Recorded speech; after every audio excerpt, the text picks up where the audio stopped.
naam? Goedendag. Daar is een manier.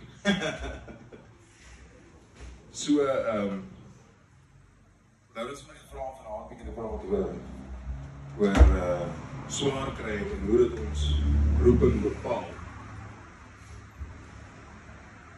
Vanaand gaan nie soveel wees ek wat met jou praat en ek wat saam met jou. En dit is om te sê dat hoe bepaal 'n mens jou roeping deur jou swaar kry? Wat is die rede dat ons gaan vind in onsself oor hoekom sekere dinge met ons gebeur? Foon gemaak.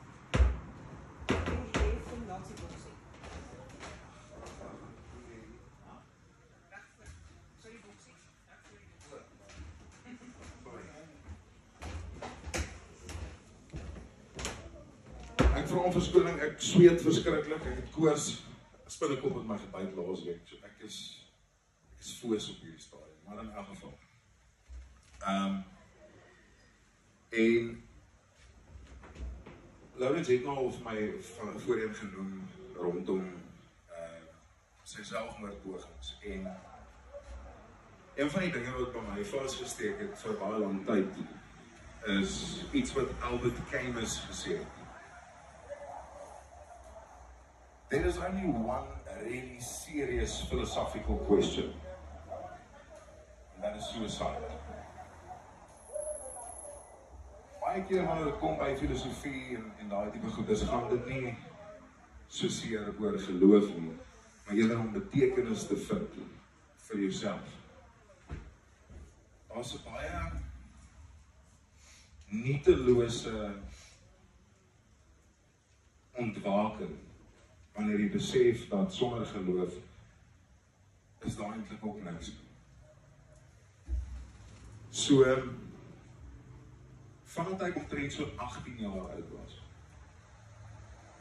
het ek daaroor gedroom om 'n motiveringsspreker te wees.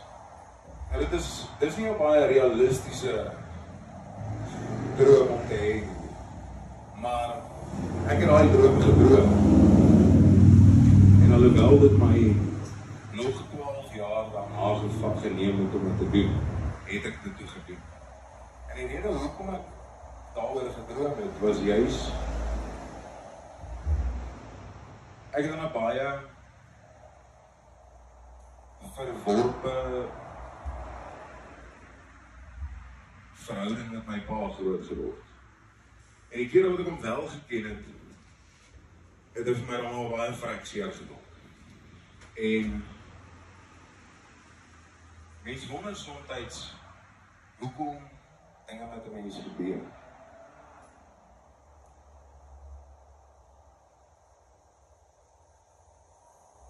Ek het toe ek 23 was omtrent 23 jaar oud. Toe is daar so ja, mense sien altyd net hierdie kruis hier op my arm. Maar as jy van naby af kyk, is daar actually 'n naam wat onder hom staan. Ek kan nie weer die naam gee nie. Maar dit beteken Oos van die Jordaan, wat my van is. Die 24ste Januarie 2014 is daar 'n klein seentjie gebore. En in daai oomblik het ek besluit dat ek gaan al my drome gaan ek deur middel van my energie en opvoeding in daai kind insit. My hele bestaan het gegaan rondom my seentjie. Ek wou bewys dat ek kan beter doen as my vader. Dat ek gaan daar wees vir my kind. Dat ek gaan seermaak. Dat ek nie daai tipe goedjies aan hom sal doen. En ek en sy ma was nie getroud gewees. En ons is in 2015 as ons uit mekaar uit. Nou ek sukkel van met alkoholisme byvoorbeeld al vanaf ek omtrent about 16, 17 is, soos ek nie fully bly nie. Alkohol. het gesteel om drank te kan drink en ek is omtrent die dronste. Inteendeel, ek dink daar was nog 'n dag gewees waar die manne hier van oor kan die pad my eendag op 'n hobbel opgetel het daar aan die Fasie. En my is toegevat. Want ek het teruggekom van 'n party af, so toe besluit ek is te moeg, ek gaan net gou hier lê waar het is. Maar jy kan by jouself dink, is 'n groot mens, wat het vat van 'n 16, 17-jarige kind om so moedeloos te kan wees in die lewe. En dit was my hele uitsien en my hele uitkyk oor die lewe. En ek wou dit nie vir my eie kind gehad. Inteendeel, as jy vandag vir my pa vra en sê hy weet nie waarvan enigiemand praat nie, hy het nooit my geslaan of enigiets. Maar ek onthou nadat Sentjie gebore is, het my pa en sy verloofde daai tyd kom kuier en so 'n bietjie kom help en bystaan. Soos wat mense maar doen wanneer 'n kind gebore word. En hy sit daai aan teen die muur, so op 'n hoopie en hy huil en hy sê vir my, ek het jou so seer gemaak, ek is so lank. Hy sê ek vir my, daarom hier, hy sê vir my, nou jy is jammer. Wees eerder 'n oupa vir jou kleinseun soos wat my oupa vir my was. En dan is dit oké. Maar dis te laat om vir my te sê, oké, jy is jammer. Maar in elk geval. En 2015 is ek en sy ma uit mekaar uit in 2016. Toe begin ek en sy, ons het in 2015 al begin fight, maar in 2015 het ons begin fight in die hof in en uit. Sy het my gedagvaar vir meer onderhoud. Alhoewel ek moet sê, daai tyd het ek 'n ganse salarisie van R7,000 het ek oor die R4,000 betaal oor maand vir my tyd. En sy het nog steeds meer van my gehad. Omdat ek nie 'n baie hoë posisie gehad in die maatskappy waarvoor ek gewerk het. Maar baie gesê, ek het ook baie vinniger in die range opgeklim, omdat daar nie meer 'n familie is wat ek elke dag na terug gaan. So dit was my makliker gewees om die range te klim. Maar ons begin te fight in die hof en net voordat jy by gesinsadvokaat of jy gaan na die gesinsadvokaat en dan voordat jy in die kinderhof opeindig, maar toe begin ons al fight vir custody. Maar omdat ek en sy nie getroud is nie, toe sê hulle vir ons, okay, wel, as jy nou nie getroud is nie, dan gaan ons 'n vaderskap toets doen. Dit was die 24ste Maart 2016.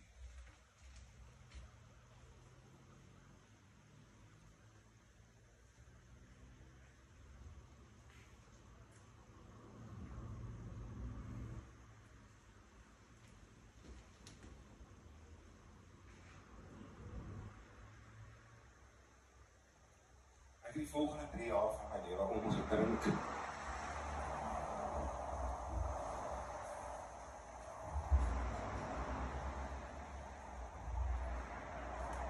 Jy weet, jy sukkel al klaar soveel met jou verhouding met die Here en om die nutteloosheid van die lewe te verstaan, maar gebeur seker goeders.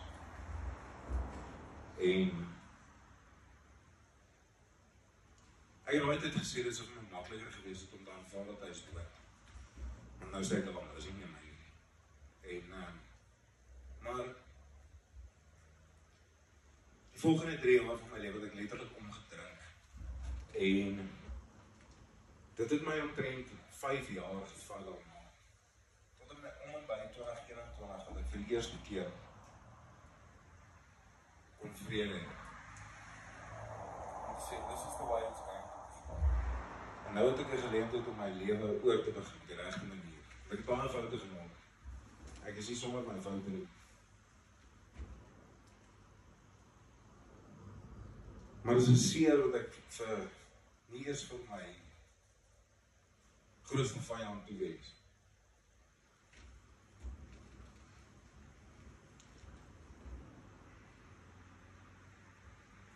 Tussen die die hartseer deur. Sit 'n ou en jy beklei met die Here en jy wonder, is jy iemand daar? Like, do you even care? It's just hello. You know?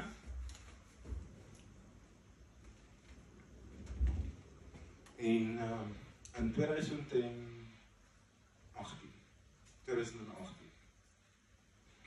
het dit die gevolg gehad dat ek het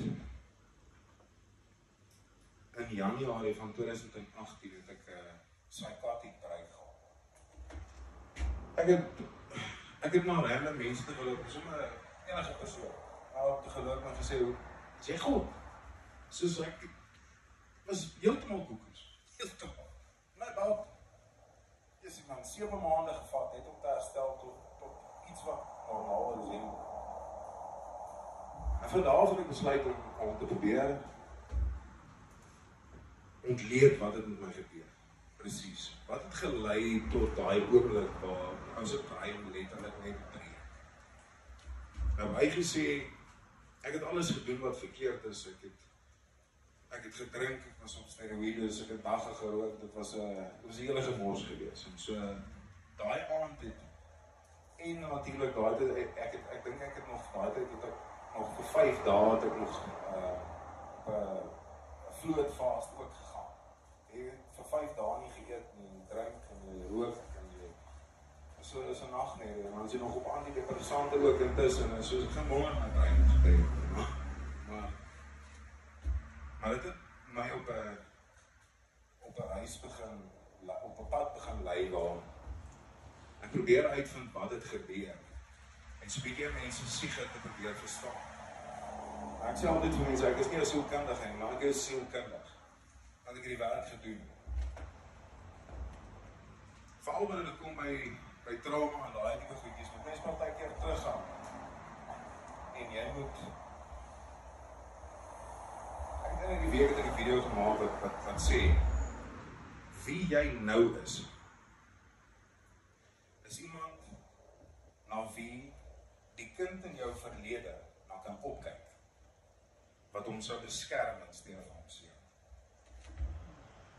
En soveel keer wanneer ons as groot mense onthou ons hierdie traumas van ons kind wees sonder om ooit weer regtig mooi daaroor te gaan sit en dink. Ons aanvaar dinge net soos wat dit is. Ons sê nie vir onsself maar die manier waarop ek na hierdie goeders kyk is nog steeds deur die hoof van daai kind met wie dit gebeur. En wat dan gebeur wanneer ons besluit om daai ongelooflike diep delf te doen en terug te gaan na daai kind in daai oomblik en die hand te keer wat seer maak en te druk in steede van te slaan. Daai eie einste kind in jouself. So jy verbaas wees hoe vinnig word daai kind groot. En hoe vinnig jou perspektief verander. Inteendeel toe ek daai video opgelaai het gister, het iemand wat na my toe gekom het vir raad vir my gesê, klein Amy is nou gesond. En so wat hierdie vrou gedoen het is, sy het elke dag toe nou as sy werk toe gegaan het, sy onthou haarself as hierdie klein dogtertjie met die vuil pink hempie aan en rokkie. En wat so moontjie bietjie vuil is vol chocolate of wat ook al in die hartjies so bietjie die mekaar in die pound te panietjies. En sy het elke dag met daai dogtertjie in mekaar gesit en praat. Nou dit klink verspot vir enigiemand wat daarna luister. Maar as jy op 'n punt kom in jou lewe waar jy so raadop en moedeloos, het mens eintlik geen keuse as om iets te probeer wat jy nog nooit het. Nietemin 2018 breek die ding en in 2019 ek het baie na motivering geluister, ouens soos Les Brown, Anthony Robbins, Ryans. Maar wat ek agtergekom het van hierdie ouens is, dit laat my soms nog meer depressief as wat ek voorheen was. Want ek is nie daar nie. Ek is nie suksesvol nie, ek is nie werk 'n dead-end job by 'n retailer 14 ure 'n dag. Om jou idee te gee, in 2019 het ek in Rustenburg gewerk.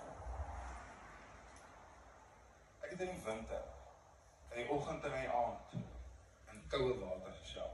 Net so dat ek iets kan voel. Ek het simpel dinge begin doen, soos om te probeer leer om op my linkerhand my tande te borsel. Dit klink verskot.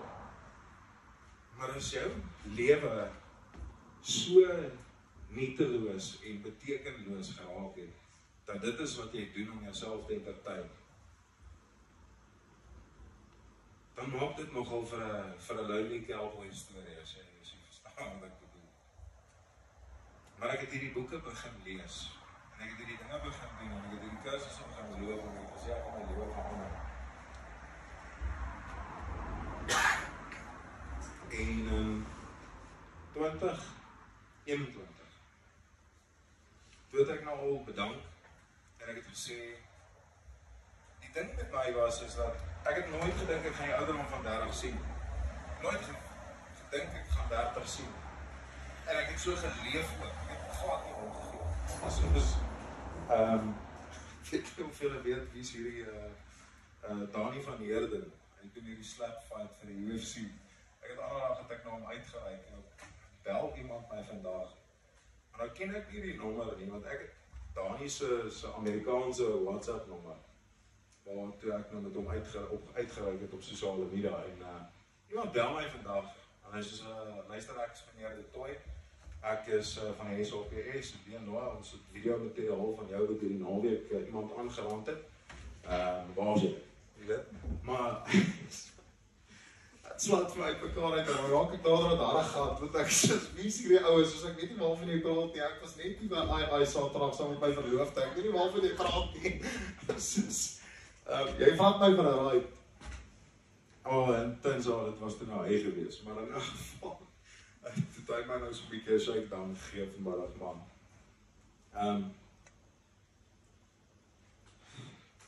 Mens sal plaas jouself in posisies waar ek partykeer ek dink die Here getart het en sê, come on, man. Maar, een ding wat altyd agter in my agterkop gebly het, hierdie is nie vir niks. Something's got to give. Ek kan nie so swaar kry van niks. Jy weet, dis een ding om swaar te kry. Ek het in 'n plasing vroeër op sosiale media gesit laas week. Ek het 5 jaar terug het ek 'n stelling gemaak en sê, dis nie voor die hand liggend hoekom die mens so swaar moet kry. Maar dit wil vir my voorkom asof jy iets te doen het met die wette van die heelal. Dit is net hoe dit werk. Dit is, God het daai belofte aan Adam en Eva gemaak en papi het van gehou. Jy gaan swaar kry van nou af vorentoe. En dit is presies wat gebeur. Maar dit is nie altyd maklik om te verstaan nie. En ek dink vermaaklikheid was maar net daai uitlaat vir my gewees om beter te kan voel oor my lewe. Maar 2021 het ek bedank, want toe besef ek vir die eerste keer toe ek 29 jaar oud word, en besef ek, ja, kerels, ek gaan 30 word en ek het nooit 'n plan gehad nie. Wat nou? Nou moet ek 'n plan hê. En so die plan was, bedank. Ek het vir 10 jaar in retail gewerk, vir so lank as wat ek kan onthou, ek het in transport gewerk, maar nog altyd in retail, en nou het ek nie 'n plan nie, so toe bedank ek. En ek sê toe luister, as ek in die vermaaklikheid wil inkom op een of ander wyse, as ek my podcast wil begin, dan moet ek seker nou maar die geleentheid hê om by mense te wees. So wat ek vroeër gedoen het, toe ek jonger was, het ek by 'n nagklub as 'n bouncer gaan werk, want ek het nie geweet daar bestaan so ding so introvert. Ek is 'n introvert, maar ek wil nie gaan kuier nie, maar ek wil ook nog steeds uitgaan. So wat is nou beter as om as 'n bouncer te gaan werk, dan kan jy nou uitwees daar tussen al die mense elke aand, en jy kan nie drink met die werk. So, maar dit het ook nie lank gehou nie, ek dink ek het so 4 weke. So 4 weke was ek 'n bouncer gewees by die nagklub gewees. Ek was 21 jaar oud gewees.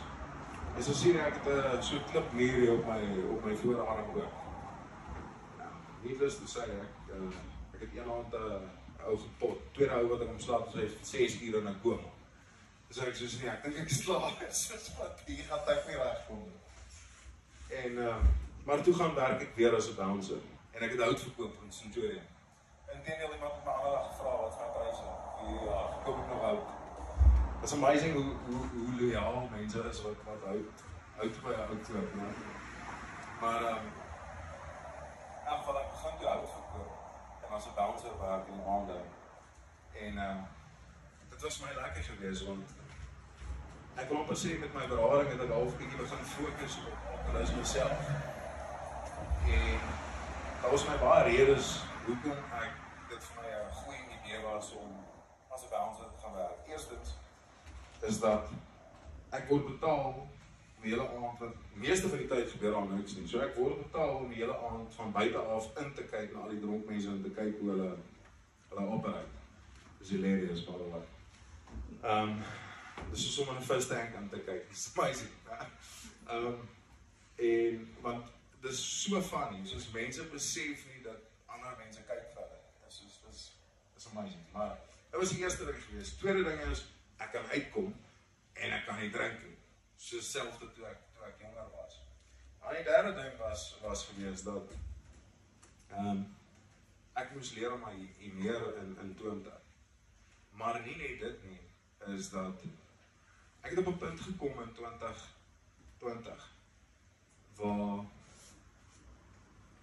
ek het so emosioneel begin breek, stuk vir stuk, dat mense kon vir my kyk en ek met my begin praat om te huil. Ek het nou dit van my bel vir my begin vra, ja, is jy gay? Wat gaan aan jou?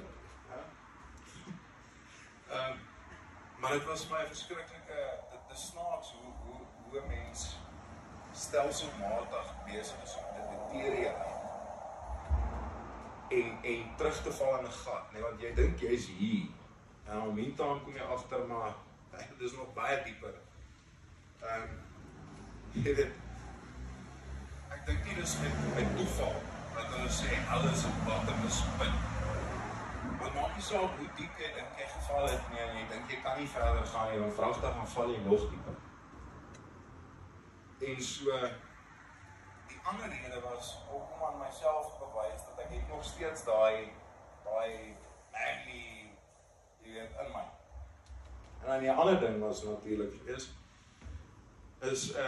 ek is in 'n bietjie meer bevoorregte posisie as meeste mans waar ek het die ervaring persoonlik wat ek dink amper elke vrou ervaar, is dat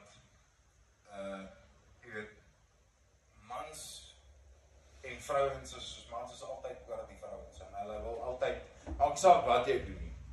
Daar is altyd 'n man wat by jou aanlê en daai tipe goeders en so. Vir my was dit 'n ander manier gewees ook om half 'n bietjie daai dinge in toon te hou. Ek het vroeër jare het ek my verloofde verneek en dit was 'n gemors geweest. Inteendeel, dit is hoekom ek en my kind se ma eers oorspronklik uit mekaar uit is. Dit het wat sê vir my uitgevind. So, probleem was natuurlik geweest vrouens. So ek kon baie vleer met een klap doodslaan. En maar dan aan die ander kant kom ek ook kunstenaars ontmoet. Want ek was so dan veilig in die hande. Is nogal 'n redelike klein plekkie geweest so. En so het ek toe nou maar rondgegaan en dan ontmoet ek een kunstenaar na die ander en dan sê ek soos, hey, sal jy op my podcast wees? En dan sê ja, en dan niemand kom ooit my terug. En snaaks genoeg, gister, die afstaptaal is my ouma 3 jaar terug oorlede. Dis waar dit alles begin. Ek het die 28ste maand daarom het ek vir 'n radioomroeper by Jacaranda te Biso Kambule moes ek van bouncers reël vir 'n event wat hulle in Pretoria Wes gedoen het. So die plek waarvoor ek gewerk het, ek het al vir die bouncers opgelei Maar meer in huis as enigiets anders te. En so 'n bietjie geleer oor mense en daai tipe goedjies. Want ons mag glad nie, jy hoor altyd, dansers soos hierdie broeds en hulle, as hulle boks kruit en die en daai, in ons geval is dit glad nie so gewees nie, soos as jy iemand raak, ek jy moeilikheid. Maar ek het toe nou een aand gegaan en ek moes nou 'n nuwe klomp ouens aanstel by 'n nuwe plek wat die ouens oopgemaak het. En soos wat ek hulle nou oplei en ek kry nou vir hulle staanpunte en waar hulle 'n lyn van sig met mekaar moet lê en sodat hulle mekaar kan sien en kan kommunikeer. Toe kom hy na my toe te sê, "Yes man, ek like hoe julle operate, wil jy nie vir my bouncers reël?" En ek sê, "Ja, shop, ons kan dit weer reël." En my ouma is net oorlede. Ja, my ouma is net oorlede. En daai event wat ek vir Tabiso gedoen het hulle my toen al gefire, want ek het eendag net besluit, ek gaan nie so van 'n gat gevat word, soos ek moeg af voordat mense my slaan, soos en toe ek nou terugslaan, is dit 'n probleem. Maar toe ek daai laaste event gedoen het, snaaks genoeg, ek dink nie eens Tabiso ons daai aand daar gewees het, maar hy kom maar met sy swaartjie aan. En soos wat hulle uitloop, keer ek hom voor en ek sê, Tabiso, wil jy nie my, sal jy my podcast wees? Ek wil 'n podcast begin. En ek sê, ja, sure. Jy het my nommer. Maar ek sê wel. Ek sê, okay, cool. En in my kop is ek soos, ja, okay, dis wat almal sê. En aan die begin van my, bel my. Of het was dalk in middel April gewees. Bel my. Hey, wil jy nog 'n podcast doen? Ek sê, ja, natuurlijk. Ja. En hy sê, okay.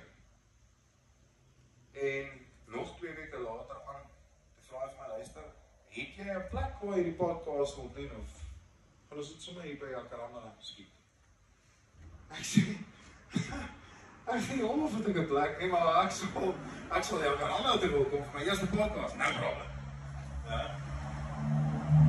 En ek sal nooit vergeet nie, ek het hom so na my ma toe gedraai, en ek het gesê, jy weet my lewe gaan nooit weer dieselfde lyk nie.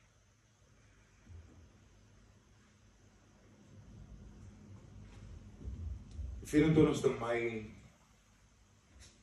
2022 my eerste podcast geskiet. En die 30ste September het ek die laaste episode van daai seisoen geskiet. Ek het daai tyd ook met 'n sangeres uitgegaan en ek het so 'n bietjie soms verlang in die bedryf uit en ek het so vir 'n bietjie PR gedoen. En so het ek nou op CFM afgekom. Ek het nie eens geweet daar was 2 stasies in Hartbeespoort nie. En lang storie kort, in Januarie van 2023 bel ek na haar toe, tel ek na gevoel op, ek bel haar toe CFM en ek sê, luister, ek wil julle kom sien. En hy vraag vir my, ja, waaroor? Ek sê nie, kom maar, ek sê, sê as ek bel. En ek sê vir hulle, luister, ek het 10 episodes van 'n podcast vervaardig. Ek het about 200 ure se voorbereide inhoud vir TikTok live wat ek met mense al vir groepsradingsessies gedoen het. Ek weet niks van radio af nie, maar let's have, en hy soos, sure, let's start. En ek sal nooit vergeet nie. 2 weke gaan verby, en ek sê vir hulle, luister, wat gaat aan? Ek kom nou vir training, ek kom nou vir al hierdie goed as wat ek al. En dit is altyd die ding, selfs nou ook nog. Soos as jy 'n nuwe omroeper wil wees, soos, you must earn your way in there. As jy net van die deur word vir jou oopgemaak en lê word jou inkom. Soos, as jy wil betaal word vir jou program, kry jy jou boog. That's how it works. En, maar hulle sê vir my, luister, ons het nie nou geld om 'n ekstra omroeper aan te stel nie. Sodra ons vir jou 'n borg het, dan kan ons vir jou aanstel. En ek het in middel Februarie 2023 toe begin ek eerste van 3 programme elke week aanbied, verniet. So ek nou sê nou, way dat ek dit gaan doen, want beloof vir jou as ek gewag het vir 'n program word van hulle kant af dat ek vandag toe nog gewag. Man, ek trek so net sponsor my net, maar my witness is ek het al die 5 maande dat ek daai programme aangebied en ek het later begin uitsaai en naweke en begin laas jaar toe bied hulle vir my die hartshow aan, by die slotprogram daar. Maar as gevolg van, ek dink, wie ek van self spreek of as mens is, ek praat meeste van die tyd oor sake van die hart. Ek praat met mense oor betekenis. En dis moeilik om betekenis te vind in die donker van ons lewens. Ons verstaan nie altyd hoekom dinge wat ons gebeur. Maar ek wil jou herinner iets wat ek maandag met Laurens gesels het in hoofstuk van Hoop. Is Romeine 5 vers 3 tot 5. Wat sê, dit is egter nie al nie. Ons verheeg ons ook in die swaar kry, want ons weet swaar kry kweek volharding. En volharding kweek egtheid van geloof, en egtheid van geloof kweek hoop. Die hoop beskaam nie. Want God het sy liefde in ons harte uitgestort deur die Heilige Gees, wat hy aan ons gegee het.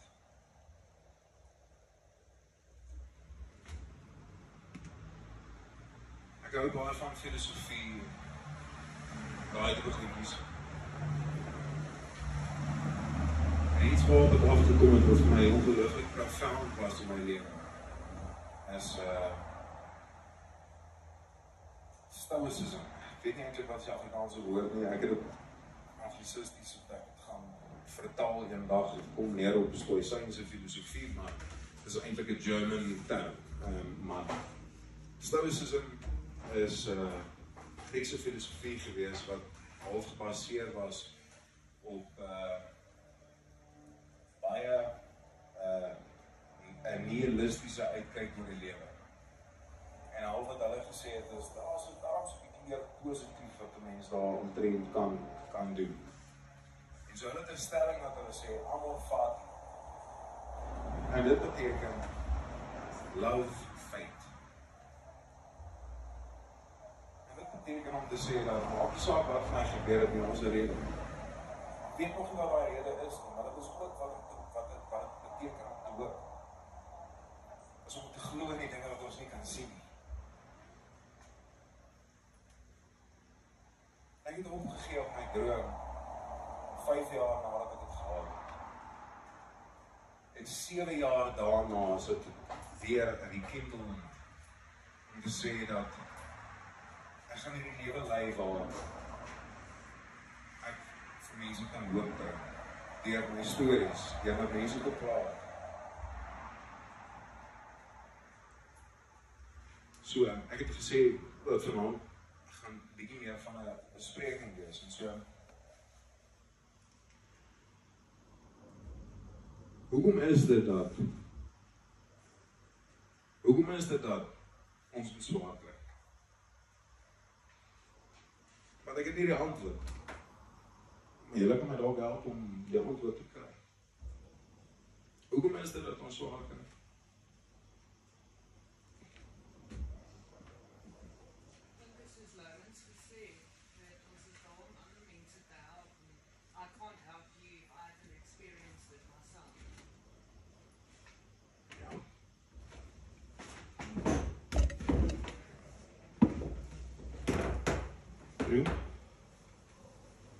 Nog iemand?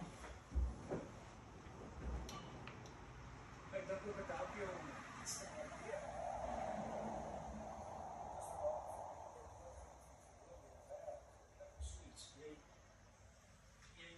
jy weet nie wat jy het nie, tot jy het verloor. Jy miskien. Ek ben daar aan skip op die kant teruggekom.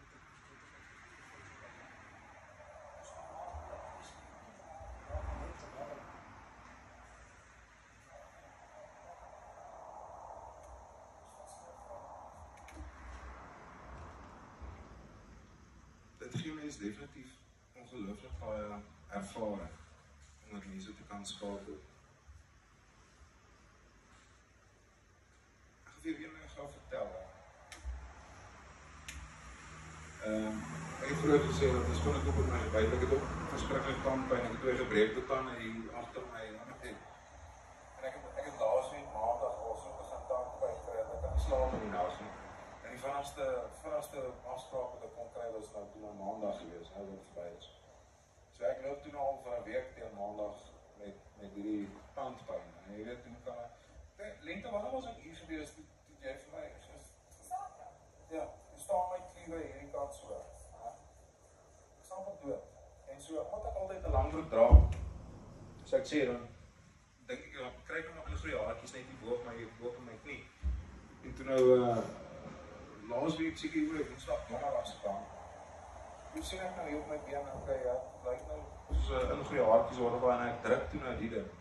Nou, toe so by die naweek uitkom, toe kom ek agteroor, ja, dit was so skielik op my. Dit was nie 'n goeie haartjie nie. So, die rede hoekom ek so sweet is want ek het koors. So ek is besig om, maar ek het teen maandag het ek in my lewe nog nooit fisies soveel pyn aan die my lewe gehad, fisies. Ek het van die punte van my tone tot in my heupe, jy weet daai ijskoue, daai koue pyn wat jy tot in jou bene kry. Al by my voete, van my punte tot in my heupe, van my vingerpunte tot in my skouers. Ek het 'n ding hier in my lies, nou obviously van die spinnekop wat my buite kom, dat die kliere swel en dit is so sensitief en seer. Hierdie kliere is geswel, tandpyn, ek het kopseer, ek is moeg, ek kry nie geslaap nie, ek sweet my vrek in die aand, ek is moeg. En toe ek nou maandag, toe gaan ek nou tandarts toe 2 uur, en 3 uur toe gaan ek na dokter toe. Ja, ek is nou al klaar so gedaan, en nou lê ek daar in die spreekkamer, en hy kom spuit my toe nou in, maar eerstens, ek is gewoonlik, is ek nie van die ou, wat seker goeders aan betref nie, ek kan nogal hierdie gory movies kyk, en wat ook al, ek kan dit nogal kyk, maar nee, nie maandag, nee. So, hy het so silver ding gehad, wat hy laai met so buis. Toe ek daai ding sien, toe sê ek, dok, ek wil nie kyk vandag nie, dan lê ek so, nou voel ek ons drakke hierdie ding in my been. So hy het vir my op 3 plekke gespuit so om, en toe loop hy nou weg vir sê 10 of 15 minute, en iemand anders gaan help, kom hy terug, toe spuit hy my weer.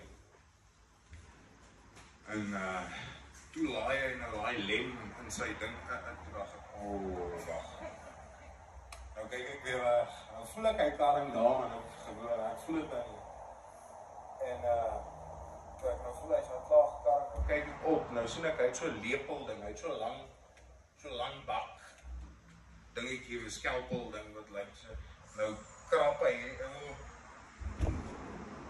so nou is ek bleek, ek is naar toe ek al uitstap, my knie het opal, ek voel nie lekker. Ja? En my verloofde, ons maak toe daar reg om na die launch van Goeiemorgen Good Morning toe te gaan. En by the way, dit is 'n nuwe ontbytprogram op WL wat van volgende week af aan maandag in die oggende van 6 tot 8 gaan uitsaai. In elk geval, maak ons reg. Nou, dit is 4 uur. Ons moet 6 uur al wees. Kom ek terug vir die dokter al, nou lê ek mens hier al die bed. En sy vra vir my, luister, waar is my, kan jy net vir my help om my wyf te kry? En ek sê, ja, so, en sy sê, dink hy is in die kar, ek gaan kyk toe na die kar, sien hom nie, en kom terug. En op 'n stadium stap sy op, en ek sien sy loop al in die huis rond, en sy soek hom, wat dan sy gangkaart toe.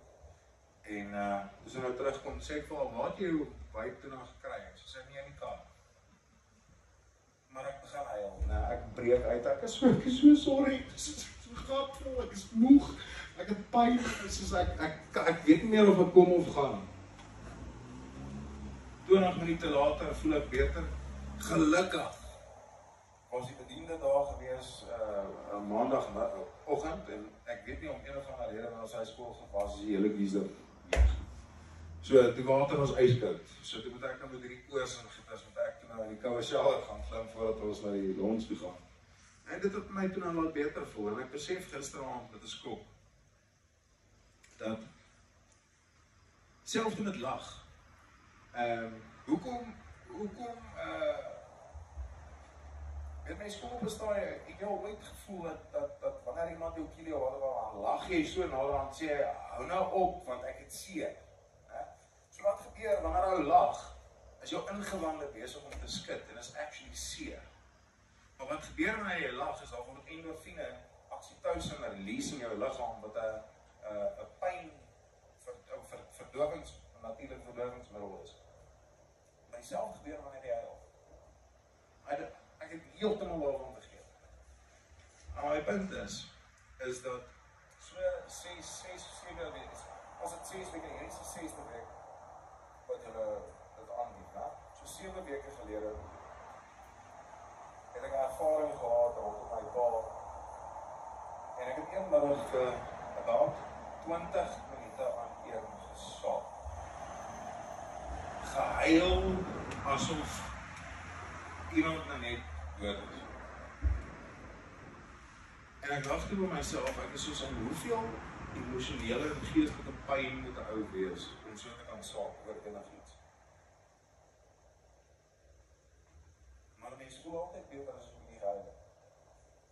En dis hoekom. Wetenskaplik in elk geval. Nie dat ek enigiets van sulke goed is al weet nie, maar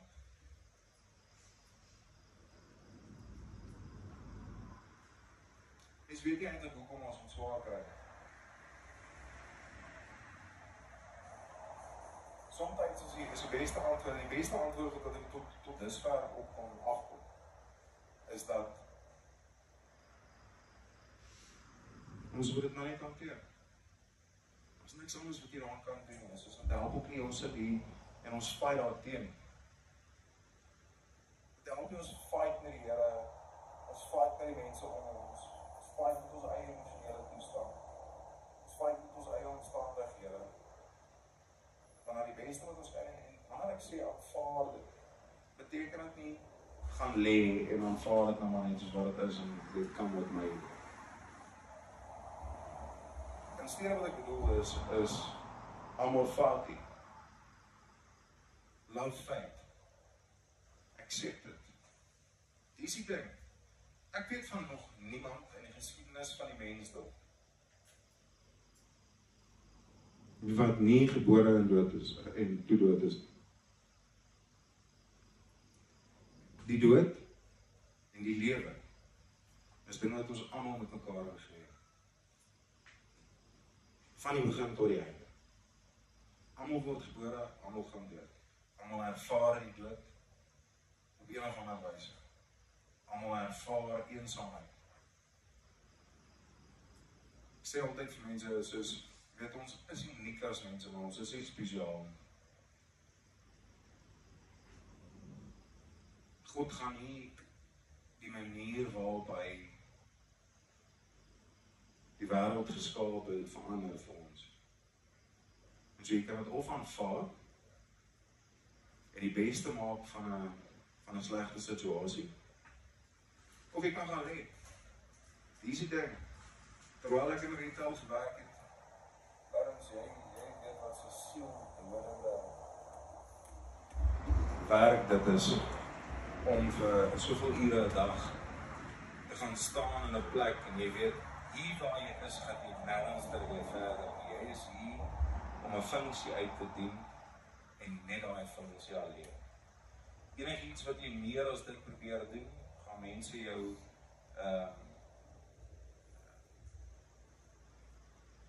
probeer regstel en vir jou sê jy het te veel ambisie. Retail is 'n verskriklike bureaukrasie van wat ek kon agterkom. In elk geval, as 'n winkelbestuurder het ek saam met ouens gewerk wat jy weet, hulle werk al vir 8 jaar en word hy eers as 'n winkelbestuurder aangestel. Ek het vir 1 jaar en 'n half vir hulle gewerk. Dus stel aan as 'n winkelbestuurder. En al die ander winkelbestuurders is almal 50 plus. Nie kom maak ek moet eers 30 nie. Jy weet, dit was 'n moeilike storie gewees. Die sielsdode en wat soms nie 'n oomblik van wat ek gedink het, dit sou beter wees. Nee, enigiets behalwe dit. Maar ek het toch elke oggend opgestaan, maar ek dan dink dis so bly hartseer. Oggend opgestaan, my bed opgemaak, klere aangetrek, die kar gedaan, werk toe gery, kook opgesluit, my hele routine gedoen vir die oggend, gedoen wat ek moes doen, was goed vanaand huis toe, sluit,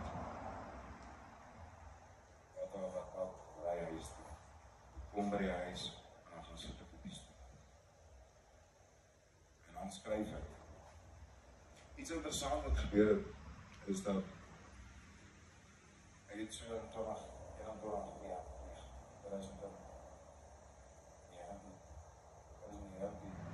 het ek aand besluit, ek het ernstig gehoor, en toe besluit ek gaan dit op my eie manier toepas. Dis nie baie maklik om te verander as 'n mens nie. As jy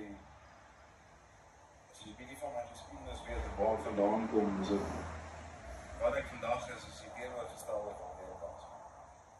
Letterlik die teenoorgestelde. En ek het eendag besluit dat ek het ook nie 'n goeie voorbeeld gehad toe ek groot geword het nie, sonder dat ek dit besef. Want ongeag van hoe seer my pa my gemaak het, het ek nog steeds hom beskou as my hero, want ek het niemand anders te gehad. En so, ek besluit toe eendag, wat is makliker? Kom ek skryf 5 dinge neer, en ek gebruik dit tot vandag toe nog in my berading. En as een van die goeders wat ek besef die beste werk van mense. Is nie so maklik om agter te kom wat is goed en wat jy wil wees nie. Maar hier is iets wat ons almal kan sê. Weet presies wat ek nie wil wees nie. Dis maklik om agter te kom, want ons het foute gemaak. En so toe gaan ek en ek sê, okay, luister, 5 punte in 10 woorde of minder. 5 sinne. Wat is die negatiewe goeders wat ek myself mee assosieer? Wat ek sou wou verander onder. En ek gaan skryf dit toe neer. En toe sê ek aan die ander kant, okay. Alhoewel dit nie my beste bet is nie, maar wat ook al ek kan insien wat die teenoorgestelde van dit is wie ek wil wees. En toe doen ek presies dieselfde. 5 sinne, wat die teenoorgestelde van daai is, 10 woorde of minder. En in 2023, toe ek die TikTok live so aanbied in die aande, een aand, nou blaai ek so deur my goed vir content en goedjies om my mense te gesels. En ek lees toe hierdie bloody ding raak wat ek in 2019 neergeskryf het. 3 jaar later, 2 jaar later. Ek besef ek is al my eigenskappe wat ek neergeskryf raak. Vandag. Ek kan nie vir jou sê hoe jou roeping moet lyk nie. Maar wat ek vir jou wel probeer sê het vanaand is dat as jy eers geroep is, is no going back. As jy vir die eerste keer die roepstem gehoor het in jou lewe, as ek bevrees jy 'n baie groot probleem. En jy gaan nooit weer dit nie kan hoor. En hy sal aanhou en hy sal knap tot jy dit doen. Snaaks die lewe het beter begin raak.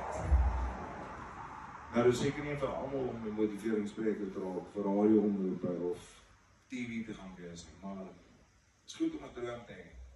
Gaan doen iets wat jy nog nooit van tevore gedoen het nie. Ek het mense wat blogs begin.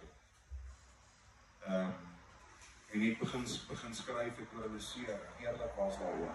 Soos wat ons elke oggend die brief van die Here skryf. Jy mag dalk dink dat, ja, ek is nou nie bestem daarvoor om 'n skrywer te wees. Hier dan nou, jy het try.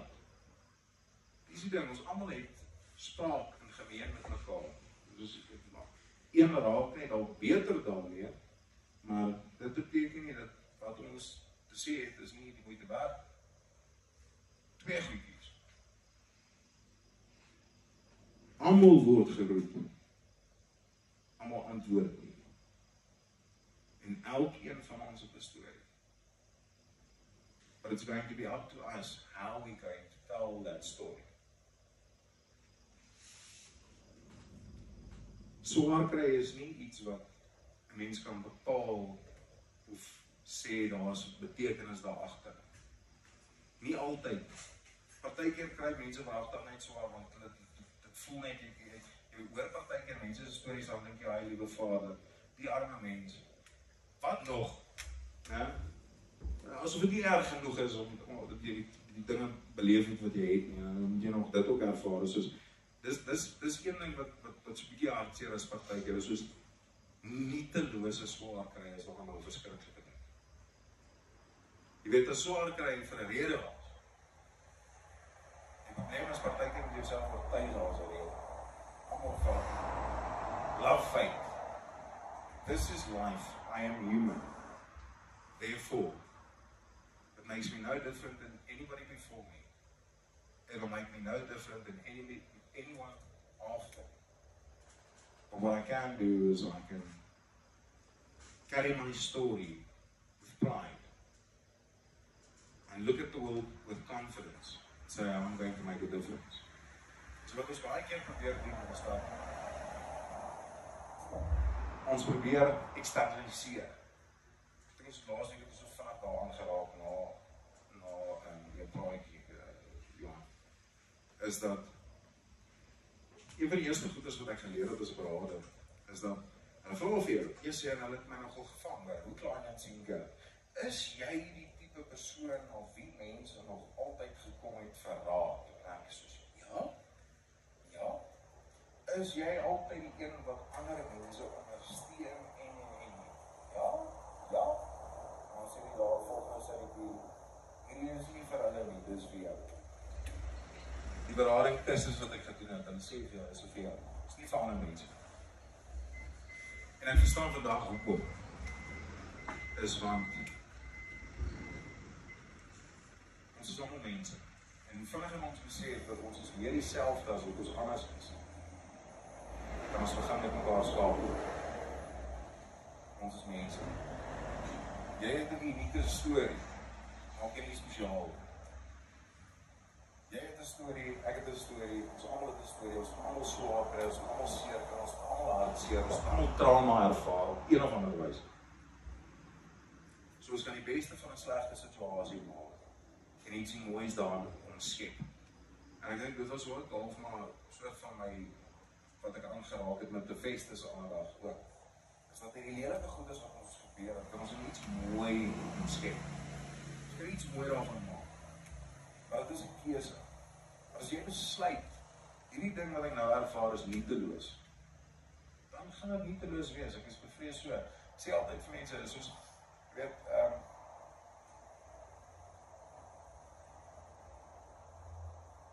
dis hartseer, ek expecteer al so dat ek so 'n bietjie grof voorkom soms. Maar dan, jy weet, dan kom mense met stellings soos, ek sou seker nog nooit goed genoeg gewees nie. Jy is 100% daar. 100% daar. Want as dit is wat jy sê, is dit wat jy gaan wees. Dit is 100% daar.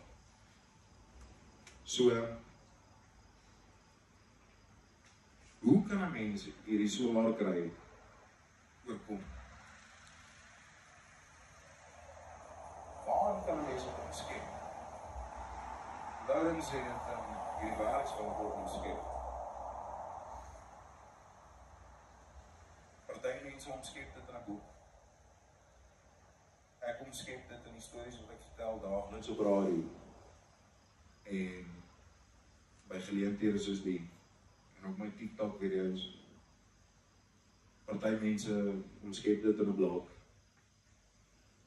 Party mense omskep dit in gemeenskapsprojekte. Dinge wat hulle doen.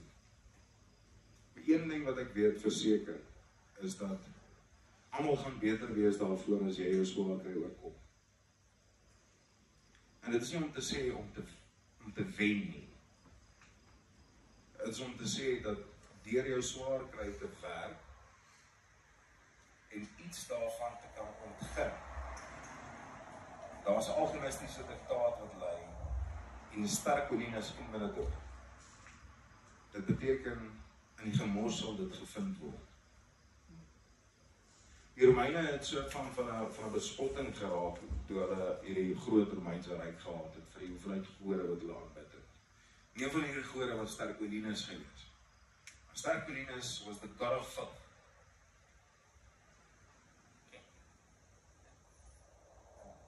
Gemors.